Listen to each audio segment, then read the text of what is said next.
Hey now, everybody, it's the Rob from 106.1 KISS FM and 103 GBF. Here with my tag team partner in podcasting, the evil clown, Jerry Valeri. Good morning, Jer. I love you. Oh, we can do better than this. Hold on, let me give it a shot. Jer, I love you. I love you too. But just because I love you doesn't mean that I like you. Hey now. Happy Valentine's Day, Rob. Happy Valentine's Day, Jer. It's the love edition. I should have been doing this in a robe. We should have candles lit. Yes, we should make it somehow sexier. You know, it's funny because I was thinking, because like, you know how in radio, not so much in morning shows, but since we're also, you know, we're like 90 parts, like 9 parts wrestling podcast, 10 parts radio podcast.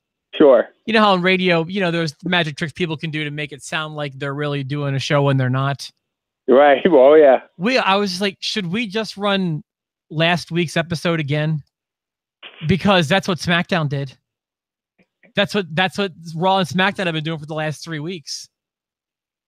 Just SmackDown, you post different shirts on last week's episode. It's just like, yeah, you know, instead of saying that was Pink, here's Kesha. It's just, hey, that was Imagine Dragons. Here's, you know, the Halsey. I can't tell you how bored I was watching SmackDown. What is going on? I mean, like, this is the creative slump to end the creative slumps. I kind of liked the beginning, how it started. It was because it was a weird beginning. It was an interesting start to things, I guess. But remind me, what was the start? Oh, it just, you know, so Dolph Ziggler comes out to no music, of course, and then he's going to have a match right away with Baron Corbin, and Baron Corbin doesn't show up. And then they play Baron Corbin's music again, and he doesn't show up, and then you go backstage, and you find that Sami Zayn and Kevin Owens are taking him out in a big brawl, and then they come out to take care of Dolph Ziggler because those two are going to threaten to take away their opportunity at AJ Styles, blah, blah, blah. And then so they beat them both down, and then Shane McMahon makes matches for the end of the thing, essentially turning the main event into 4 heels plus AJ Styles. Like, that pay-per-view is just a fatal 5-way now. You're kidding me. Can we not have so many multi-guy matches? Like, I'm okay. getting sick of that. So towards the middle of yesterday's podcast, I went on kind of like a diabetic rant that was probably 1/2 genuine anger, 1/2 Dolce de Luce pancakes from Denny's. One of my favorite moments of 2018. You just going off the rails. But you can cut and paste that promo again here. Listen, every time I knew it when they said Dolph Ziggler is going to battle. Here, I'll start at the beginning. When it was Kevin Owens is going to battle Sami Zayn to determine the #1 contender at Fastlane, I knew in my head it's going to be both of them. And then when they tweeted this week on SmackDown, Dolph Ziggler is going to battle Baron Corbin to see who gets added to the main event of Fastlane, all I'm thinking is, these mother effers, it's going to be both of them again. It's going to be both of them again. And they did, and they found a way to do it. And how did Raw end? Multiple people winning a match that only one person is supposed to win. This is so dumb. The writing is at an all-time low. It's so bad right now.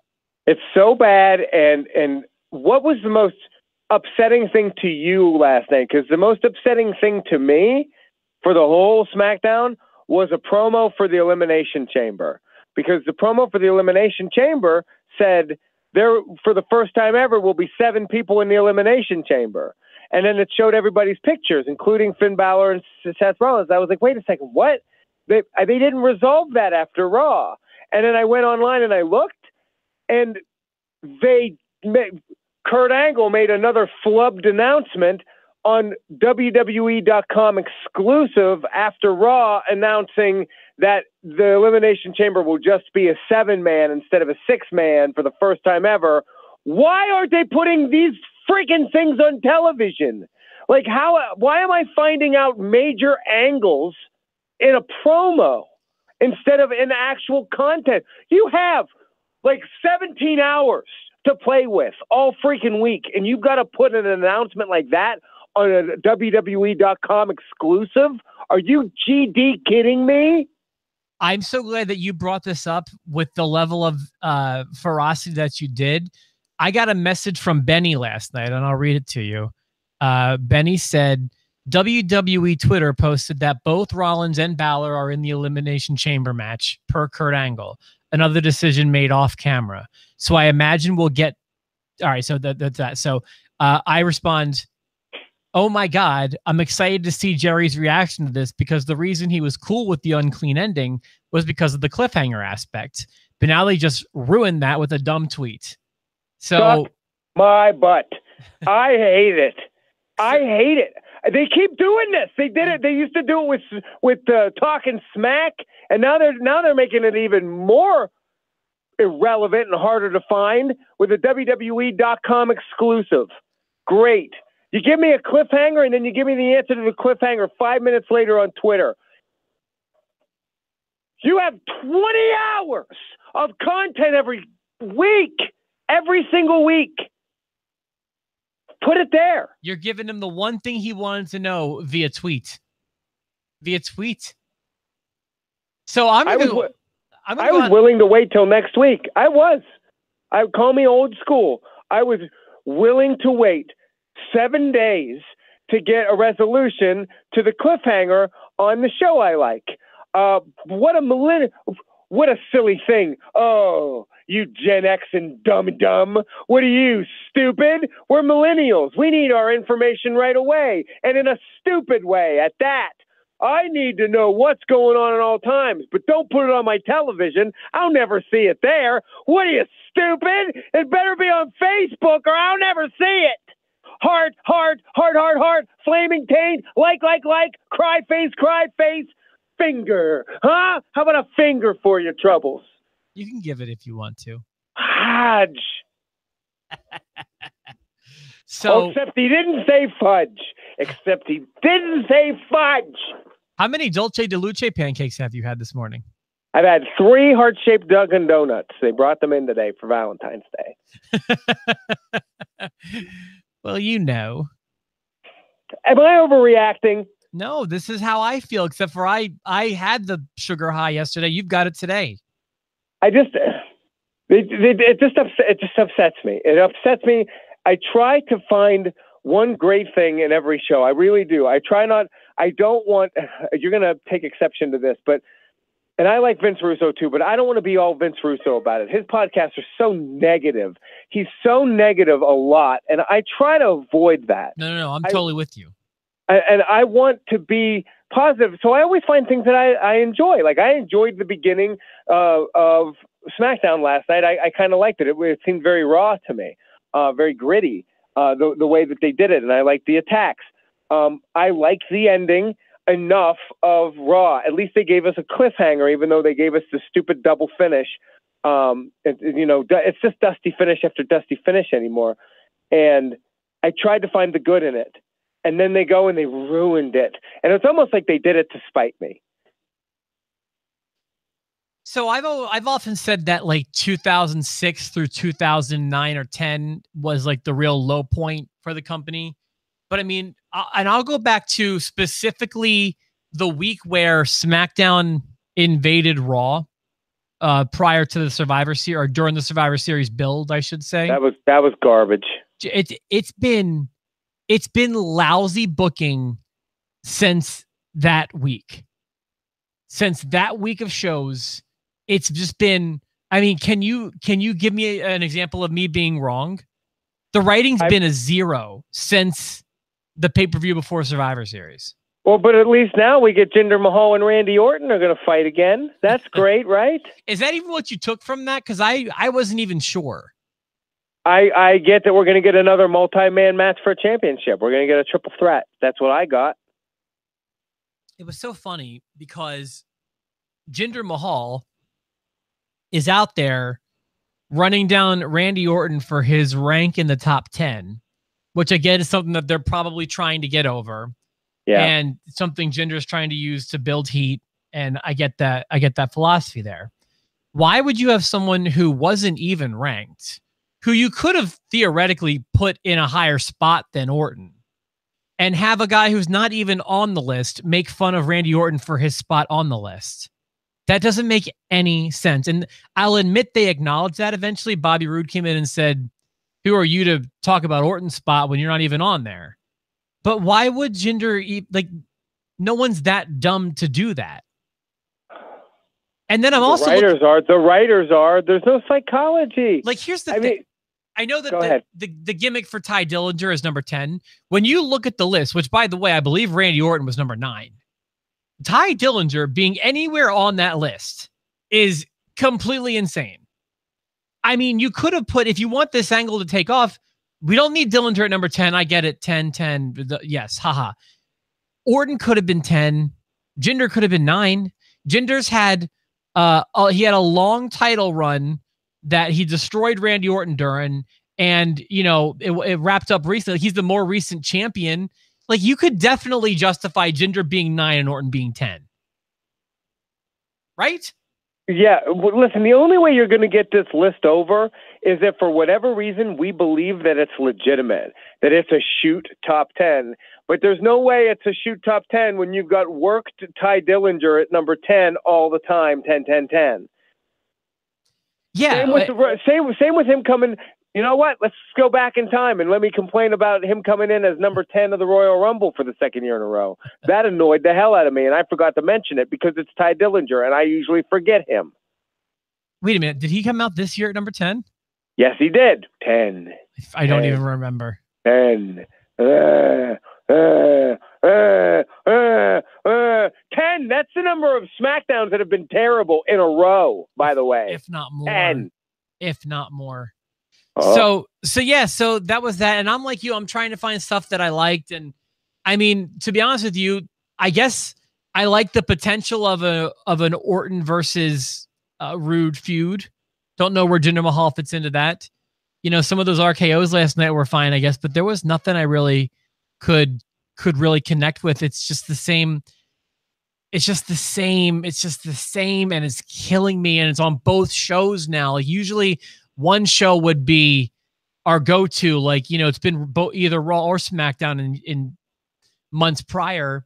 But Raw's given me more. Raw's given me more to like because their match quality's been good and Braun Strowman's really entertained me. On SmackDown, they're taking my favorite guy, Kevin Owens, and they're making me not like, they're just making me like, oh God, more of this? And really? See, I think I'm actually giving the tie to SmackDown because it's shorter and it's a bit more concise. And yeah, I don't know really why, but for a second week, I'm considering saying SmackDown was better to me. But really, the main reason is because it's not as long. It's also not as interesting. Like, I have a harder time finding. The highlight for me on SmackDown, the one thing that I've been enjoying consistently, I found it in the weirdest place. What? The Usos. For the third week, yeah. I'm the Usos are the highlight of that show for me because I don't enjoy the repetitive nature of the Kevin Sami stuff. Shane McMahon and Daniel Bryan on television makes me just not want to be in the room. And do you know who I decided yesterday that I was tired of seeing, at least for now? Who? The New Day. That whole Pancake thing, I'm not buying what they're selling now. Not this time. They even had me with the ice cream cart. I was okay with that. Like, I get their gimmicks, but they're reaching now even for them with the Pancake thing. I'm not in. Last night didn't bother me, to be honest with you. I kind of forgot that it happened, but it didn't really bother me. Be upset about something real. Don't be upset because Chad Gable threw your pancake on the ground. You have a whole stack of pancakes. Yeah, but right? they were legitimately speaking. Let's talk about. You want to talk about psychology in the ring? Here's psychology. You have a heaping pile of pancakes. You have probably 850 pancakes on that table. He takes one pancake, throws it on the ground. It's annoying. You threw my pancake on the ground. But is that going to make you angry? You still have 849 pancakes back here. Like, that wouldn't make a normal person angry. He throws a second one on the ground. I get it. You're taunting me. I still have 848 pancakes left. Like, you're not getting under my skin, Chad Gable. I still have so many pancakes. Even when you flip my tray of pancakes, I have so many flapjacks on this table, you can't get under my skin. Now, if you dump all of my flapjacks and now I'm flapjackless, if I'm pancakeless at the end of this, that's upsetting. Or you squirt hot maple syrup in my eyes, that's upsetting. Throwing 2 Eggo pancakes on the ground is going to start a feud. Shoot me in the face, Rob. Just put me out of my misery. Hashtag flapjackless. Can I tell you why I love you? Why? The fact that you said 850 pancakes as opposed to 1,000 pancakes shows me that you gave a real level of thought as to how many pancakes were on that table. And you said, you know what? 900 seems like too many, but 800 seems like not enough. And well, absolutely. Like 1,000 is ridiculous. They did not have 1,000 pancakes on that table. And again, 900, again, ridiculous. But 800, that's not quite, I'm not giving them enough credit. 850. So I just wait. They didn't tell us how many pancakes were on the table, did they? No. So, yeah, that's why I love the way your brain works. Okay. So, I don't know. I guess it didn't bother me so much. I'm weird. I know I can be tough to call sometimes. But when you mention the Usos, I will say their promo work is undeniably getting so much better. And like you pointed out last week, it is a weird level of talent that they have, that they can so easily break into each other's sentences. I like the way they cut their promos. I think it's very good. And I'm sure they work on it on the road and in the car. And it's, at this point, it's seamless. I'm hoping, I think that if they're allowed to have a good match with the Bludgeon Brothers, they'll have a good match, because I think that Eric Rowan and especially Luke Harper are very good in the ring for what they do. But I don't know where this angle will go, because how are the Bludgeon Brothers going to be on a promo without being all hokey and weird? You know what I was thinking when I watched that Bludgeon Brothers thing? I kind of liked the way it came off, but I feel like they've got the most fun props in the history of wrestling with those huge hammers. Yeah. I mean, I'm sure they're not real, or maybe I don't even know what they are. It doesn't even matter. But oh my gosh, if I were in wrestling, I want a big ass medieval sledgehammer. I want a huge ass hammer, and I want to see them hit somebody with it at some point. Yeah. Or I mean, I feel like with Triple H, it's a bad sledgehammer because, you know, he never hits someone the way they should be hit with it. But man, you got this prop sledgehammer that looks like it's from a video game or something. Like, yeah, sign me up. I actually only wrote down one note last night, and I'm curious if you had this same kind of thing happen to you. I don't know if it was during the Orton Rude Mahal segment. And when they're talking between the commentary, between Bobby and between Jinder, when they're talking about everything that Randy Orton has accomplished in his career, for him to only be ranked number 9 in the top 10. And then they cut to Orton, and he's got kind of like some facial hair going on. It's kind of gray. He struck me as really old last night. Orton, for the very first time, looked old to me last night. I noticed it when he was walking down the aisle. He didn't necessarily look old to me, but now with his hair growing in, he looks, I was like, wow, he looks a lot like Cowboy Bob there to me. He looks like his dad. Starting to look like his dad to me, and that's not in a good way. Yeah, I didn't see Cowboy Bob. I was even thinking about making how I couldn't tell if it was Cowboy Bob or Randy, and I didn't. In the face, I still don't see a huge similarity, but he just struck me as old. Just old. Do you think Randy Orton's going to turn into one of those guys that you only see at WrestleMania? I think he's going to start working a more part-time schedule. That's okay, because he's only part-time over. Yeah. I mean, 9 almost feels like a fair spot to put him. You know, he's behind Becky Lynch. Yeah. I'm just not...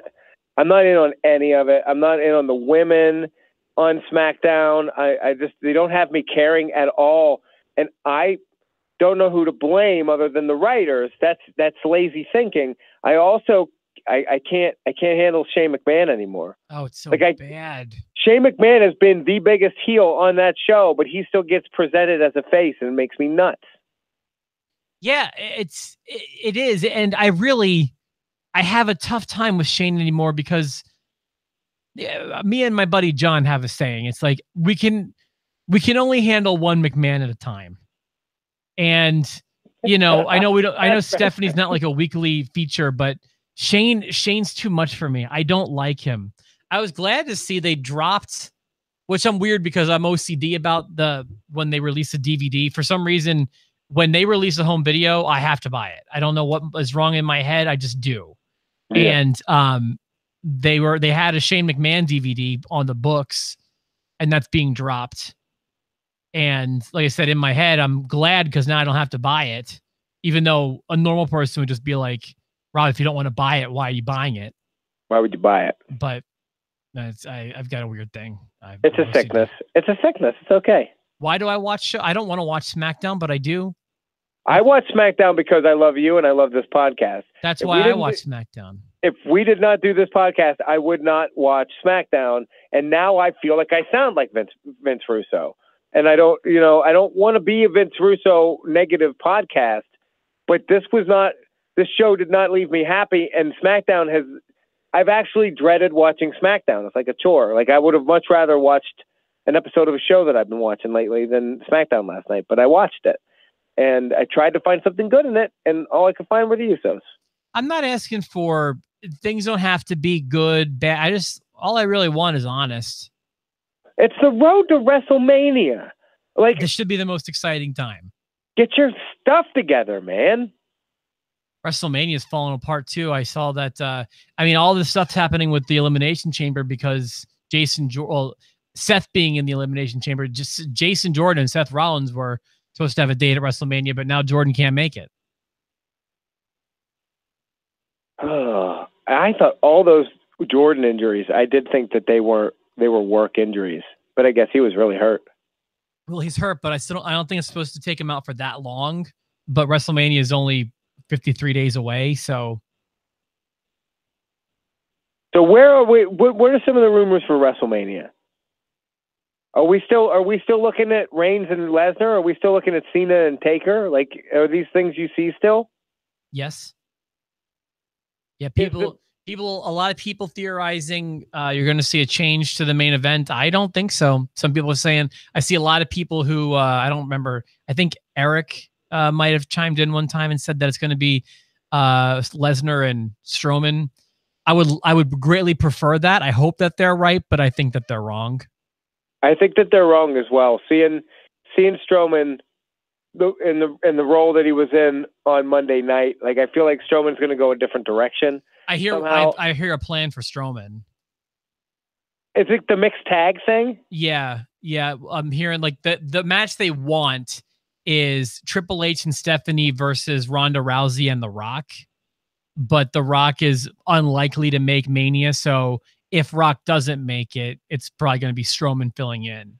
God, how are they going to work that? Like, how are they going to even write that? I don't know. Although I am excited. Okay, I'm excited about Ronda Rousey. I'm excited about, she's signing the contract at Elimination Chamber. That will lead into something at WrestleMania probably. And I don't know when we're going to consider her hitting the ground running. It could be as soon as Elimination Chamber or I think as late as WrestleMania. But either way, I said maybe, and I know Steve's with us on Rousey, but a lot of serious fans seem Mike said yesterday he seemed like he was excited too, but a lot of serious fans seem really cold on Rousey, and I don't understand why. But that's we just had the conversation yesterday, though. I'm definitely not cold on it. I wonder, Cena and Lesnar could happen too. I'm hearing there's a possibility. You think, Cena and Lesnar? I don't see that personally. 17. It's number 17. That's why. I don't think so. You know who I'd like it to be? It won't be, but you know who? If you could pick anybody in that Elimination Chamber to win, who would you pick? Give me the names. We got Roman Reigns, John Cena. We have Elias Sampson. We have Braun Strowman and The Miz, Finn Balor, and Seth Rollins. My favorite guy in there is probably Miz. I would like to see The Miz. I think The Miz versus Brock Lesnar, champion versus champion. I think that'd be great. I think The Miz would make that a fun match. I'm also hearing Miz versus Strowman, but obviously things are super duper up in the air. And now that Rollins doesn't have Jordan, I have no idea where he fits into the equation at Mania now. He could be going against Miz. Well, you know what? Maybe that's it. I don't know. Maybe that is it. I don't know. But I'm trying to think about what else. I have a potential idea for tomorrow. If you want to do a episode tomorrow. What's the topic? Excuse me. Today being Valentine's Day. The day of love. The day of love. I love you, Jer. What if we talked about some of the best love stories in all of wrestling? Yes. You want to? Yeah, that sounds like fun. Now, are we talking kayfabe love stories or like behind the scenes, like Sunny type love stories? Well, I was thinking on screen, but we can definitely include off screen. Absolutely. Yeah, we'll be on name dropping Sunny right there was perfect. I thought you would have gone with like a Lita, but you went new generation with it, and I like it. You're going all the way back. Sunny days. Sorry, Chris Candido, we speak your name. Tomorrow we are at the Humane Society, so it'll be like a little bit late, not terribly late, but when I have my humane, we're fine. I'll be here, not working like always. I'll just be killing time, making it look like I'm busy until it's time to do this. I mean, I wish I had more to say about SmackDown, but I had so little enjoyment, so little thoughts because it's been the same episode for 3 weeks. It's just all I've got right now. Yeah, sorry, but to quote Porky Pig, bibbidi bibbidi bibbidi, that's all, folks. And to quote Demi Lovato, sorry, not sorry. All right, Jerry, I'm gonna hit the button if that's cool with you. But tomorrow, hit the button. I got it. I hit it. But it's Valentine's Day, so just caress the button. I'll caress the button. Getting weird. Before things get too weird. We should have done this show in robes. I'm telling you, we missed an opportunity. Happy birthday, Jake the Snake. Happy Valentine's Day, Jake the Snake. We'll come back with another episode tomorrow with the best love stories. I love you.